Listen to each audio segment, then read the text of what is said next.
Critical thinking. ஏன் நம்ம கிரிட்டிக்கலா think பண்ணணும், ஏன் வந்து கொஸ்டின்ஸ் ரைஸ் பண்ணணும்னா, God given revelation, தேவன் தந்த வெளிப்பாட்டையும் நாம் கேள்வி கேட்கிறவர்களாக இருக்க வேண்டும். ஃபர்ஸ்ட் பாயிண்ட் நான் சொல்றேன், தேவன் தந்த வெளிப்பாடுகளையும். ஏன் ஒரு நேரத்துல தேவன் தான் அந்த வெளிப்பாடு கொடுத்தார், மக்கள்லாம் செத்துக்கிட்டு இருந்தாங்க, சர்ப்பத்தை எடுத்து என்ன பண்ணுங்க வைங்க, அந்த சர்ப்பத்தை பார்க்கறவன் பொழைச்சுப்பான். அந்த சர்ப்பத்தை பார்க்கும்போது சர்ப்பம் ஓடி போகாது, இவன் பொழைச்சுப்பான். எப்பொழுதுமே நீங்க அதை புரிஞ்சுக்கணும். இந்த அடையாளங்கள்லாம் வந்து சோர்ஸ் ஆஃப் சஃபரிங் ரிமூவ் பண்ணல. எது சஃபரிங் காரணமோ, இந்த ஒரு பாம்பை தூக்கி வை, பாம்பே வராதுன்னு ஆண்டவர் சொல்லல. பாம்பை தூக்கி வை, கடிச்சதுன்னா நீ அதை எட்டி பார்த்தீங்கன்னா என்ன பண்ணிக்கலாம், தப்பிச்சுக்கலாம்னு சொல்றாரு. கொஞ்ச நாள் கழிச்ச பிறகு என்ன நடக்கும்னா, தேவன் தானே சொன்னார். இதை எத்தனை பேர் நம்புறீங்க? தேவன் சொன்னாருன்ட்டு. தேவன் சொன்னாரா? சொன்னாரா? ஆனா கொஞ்ச நாள் கழிச்சு என்ன நடந்துச்சுன்னா, அந்த சர்ப்பத்தையே கும்பிட ஆரம்பிச்சிட்டானுங்க.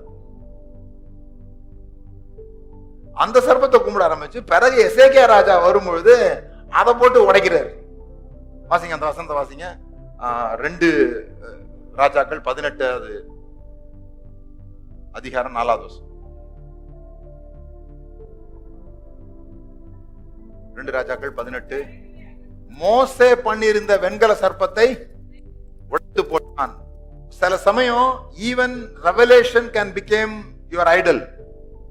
தேவன் தான் அந்த வெளிப்பாடு தந்தார், தேவன் தான் அதை தப்பிக்கிறதுக்கான விஷயத்தை சொன்னார்.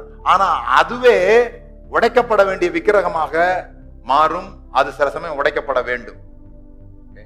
ஒரு காலத்துல தேவன் அந்த இடத்துல அமர்ந்திருந்தது உண்மைதான். ஆனா அவர் மேகம் போல எழுந்து நகரும் பொழுது நாம கூட சேர்ந்து என்ன பண்ணணும், நகரணும். ஒரு இடத்துல இருந்து தேவன் நகர்ந்துகிட்டே வந்தார். ஆனா பெந்தேகோஸ்துல இருந்து நகர்ந்ததை வழக்கம் போல பெந்தேகோஸ்தாரங்களுக்கு தெரிய மாட்டேங்குது. எண்டு நினைக்கிறாங்க, இதுதான் எண்டு, தேவன் எல்லா வெளிப்பாடையும் தந்துட்டாருன்ட்டு. கிடையாது, தேவன் எல்லா வெளிப்பாடும் இன்னும் தந்து முடிக்கல. 1900 சொல்லிட்டாங்க, சயின்டிஸ்ட் சொன்னாங்க, கண்டுபிடிக்க வேண்டியதுன்னு இனிமே ஒண்ணுமே கிடையாது, எல்லாத்தையும் கண்டுபிடிச்சாச்சுன்னு சொன்னாங்க. தெரியுமா? அதுக்கு அப்புறமா தான் ரெஃப்ரிஜிரேட்டரே கண்டுபிடிச்சாங்க. அதுக்கப்புறமா ஸ்கேன் கண்டுபிடிச்சாங்க, பிரிண்டர் கண்டுபிடிச்சாங்க, டெலக்ஸ் கண்டுபிடிச்சாங்க, இப்போ மொபைல் கண்டுபிடிச்சிருக்கோம், என்னென்னமோ கண்டுபிடிச்சிட்டோம். அதுக்கெல்லாம் முன்னால சொல்லிட்டாங்க சயின்டிஸ்ட் ஒருத்தர், அதுல எழுதி வச்சிருக்காரு, பேட்டன்ட் ஆபீஸ மூட வேண்டியதான், ஏன்னா கண்டுபிடிக்க வேண்டியதெல்லாம் கண்டுபிடிச்சாச்சுன்னு சொன்னாங்க. அது மாதிரி நம்ம ஆளுங்க நினைச்சிட்டு இருக்கிறாங்க, சீயோனும் எருசலேமும் தெரிஞ்சிச்சுன்னா மொத்தம் தெரிஞ்சிச்சு, இனிமே உபதேசமே இல்ல, புதுசா எதுவுமே வரப்போறது இல்ல அப்படின்னு சொல்லிட்டு. இல்ல, எப்பொழுதுமே ஃப்ளோவுக்கு ரெடியா இருங்க. தேவன் தருவதை பெற்றுக்கொள்வதற்கு ரெடியா இருங்க. எல்லாவற்றையும் சோதித்து பார்த்து. இப்ப எல்லாரும் கையில பைபிள் வச்சிருந்தா பைபிள் பிடிச்சீங்க, அது நல்லா பாருங்க, அதை பார்த்து சொல்லுங்க. எல்லாவற்றையும் சோதித்து பார்த்து. இப்ப எல்லாவற்றையும் உங்களை இது இன்க்ளூடடா இல்லையா? எல்லாவற்றுக்கும் அதுல இது இன்க்ளூடடா இல்லையான்னு கேக்குறேன். அது உள்ள இதுவும் சேர்ந்ததா இல்லையா?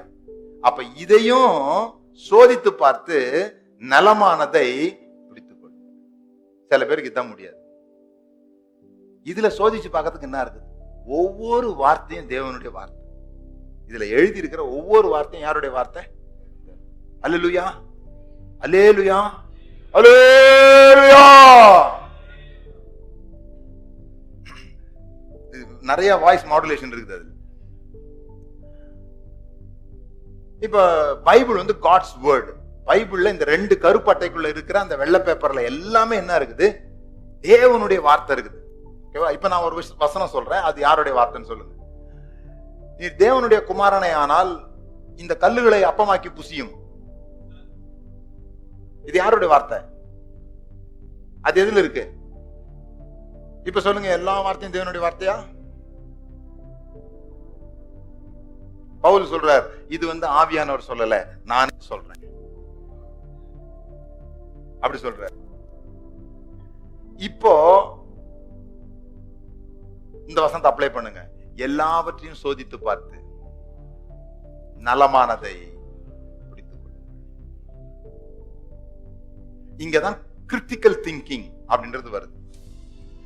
இங்கதான் சோதித்து பார்த்து பிடித்துக் கொள்ளுதல் அல்லது கேள்வி எழுப்புதல் அப்படிங்கிறது வருது.